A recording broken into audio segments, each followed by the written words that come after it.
দর্শক, এই মুহূর্তে রাজধানীর শাহবাগে বিক্ষোভ করছেন প্রতিবন্ধীরা। এ বিষয়ে আরো জানাতে আমাদের সাথে যুক্ত হচ্ছেন মাহবুবুর রহমান।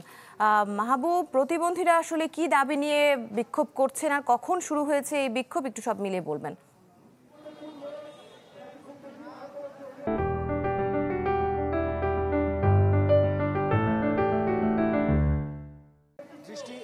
শাহবাগে জাতীয় জাদুঘরের সামনে প্রতিবন্ধী গ্র্যাজুয়েট শিক্ষার্থী জোট নামে একটি সংগঠন এখানে বিক্ষোভ করছে।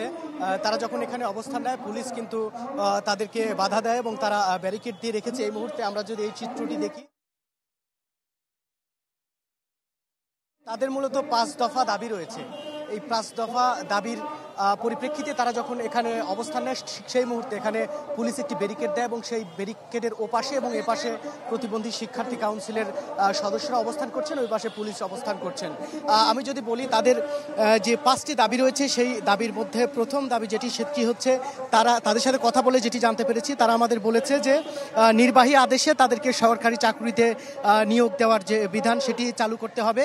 এবং আরও একটি দাবি রয়েছে, সেটি হচ্ছে প্রতি 2 বছর পর পর তাদের একটি বিশেষ নিয়োগ দিতে হবে, এমন দাবিও কিন্তু তারা করেছে। এবং প্রতিবন্ধী কোটায় যেগুলো মানে বিশেষ নিয়োগ হয়, সেগুলোতে তাদের যে তৃতীয় শ্রেণীর যে চাকুরিগুলো রয়েছে, তৃতীয় শ্রেণীর, সেগুলিতে নয়, তারা বরং সকল চাকুরিতে তারা তাদের নিয়োগের ক্ষেত্রে একটি সুযোগ চায়। এবং চাকুরির যে সরকারি চাকুরির বয়স রয়েছে, সেটি তারা সাধারণ শিক্ষার্থীদের জন্য যে বয়স রয়েছে, তার জন্য সাধারণ শিক্ষার্থীদের যে বয়স রয়েছে তার চেয়ে কিছু আর কি তারা বেশি চায়। বয়স তাদের যেন বছর 2 হলেও যেন বাড়ানো হয়, সেটি তারা চায়।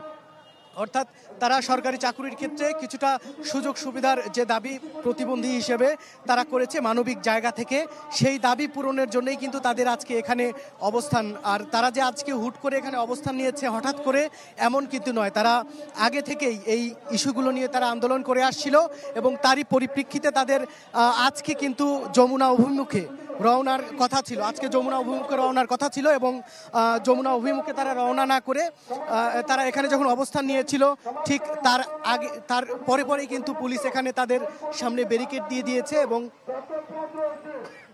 এই মুহূর্তে আমরা দেখতে পাচ্ছি এখানে প্রতিবন্ধী গ্র্যাজুয়েট শিক্ষার্থী কাউন্সিলের যে সদস্যরা রয়েছেন, তারা কিন্তু বক্তব্য দিচ্ছে এবং তাদের বক্তব্যের মধ্যে দিয়ে কিন্তু তাদের যে দীর্ঘদিনের যে বঞ্চিত হওয়া, সেই বঞ্চিত হওয়ার জন্য যে ক্ষোভ তৈরি হয়েছে, তাদের বক্তব্যে কিন্তু আমরা সেই ক্ষোভের বহিঃপ্রকাশ আমরা দেখতে পাচ্ছি। এবং তারা যেটি বলছে যে এই 24-এর গণঅভ্যুত্থানের পরেও তাদের যে বাংলাদেশ রাষ্ট্রে একটি বৈষম্য বিরোধিতার যে অবস্থান, সেই অবস্থান থেকে 24-এর যে গণঅভ্যুত্থান হয়েছিল, সেই গণঅভ্যুত্থানের পরেও তাদের প্রতি যে বৈষম্য করা হচ্ছে, তাদের প্রতি যে মানবিক দৃষ্টি দেওয়ার কথা ছিল, সেই দৃষ্টি দেওয়া হয়নি এবং এটিকে তারা নিজেদেরকে যার কারণে তারা বঞ্চিত মনে করছেন। এবং তারা বলছেন যে গণঅভ্যুত্থান বৈষম্য বিরোধিতার কথা বলে হলেও সেই বৈষম্য বিরোধী যে রাষ্ট্র কাঠামো, সেটি কিন্তু এখনো গড়ে ওঠেনি বলে তারা কিন্তু অভিযোগ করছেন।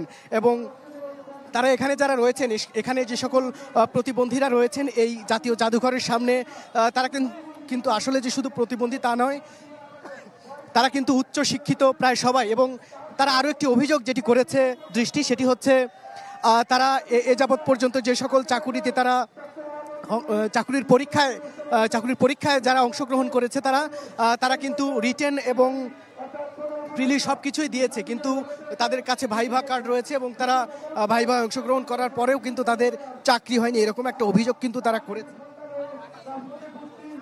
অর্থাৎ তারা যে চাকুরিতে যোগদান করতে পারছে না, এর পেছনে তারা এভাবে দেখছেন যে তাদের হয়তোবা শারীরিক প্রতিবন্ধকতা থাকার কারণে হয়তোবা তারা এই সকল চাকুরি থেকে বঞ্চিত হচ্ছে, এমন ধারণা তাদের মধ্যে তৈরি হয়েছে। এবং এমন ধারণা থেকেই তাদের মনের মধ্যে যে ক্ষোভ তৈরি হয়েছে, সেই ক্ষোভ থেকেই আজকে তাদের 5 দফা দাবি। এবং আজকে যমুনা অভিমুখে যাত্রা করার কথা ছিল, কিন্তু যমুনা অভিমুখে সেই পদযাত্রা এখানে পুলিশি বাধার মুখে এই মুহূর্তে থমকে রয়েছে। এবং প্রতিবন্ধী গ্র্যাজুয়েট শিক্ষার্থীরা জাতীয় জাদুঘরের সামনে অবস্থান নিয়ে তারা কিন্তু বক্তব্য দিচ্ছে।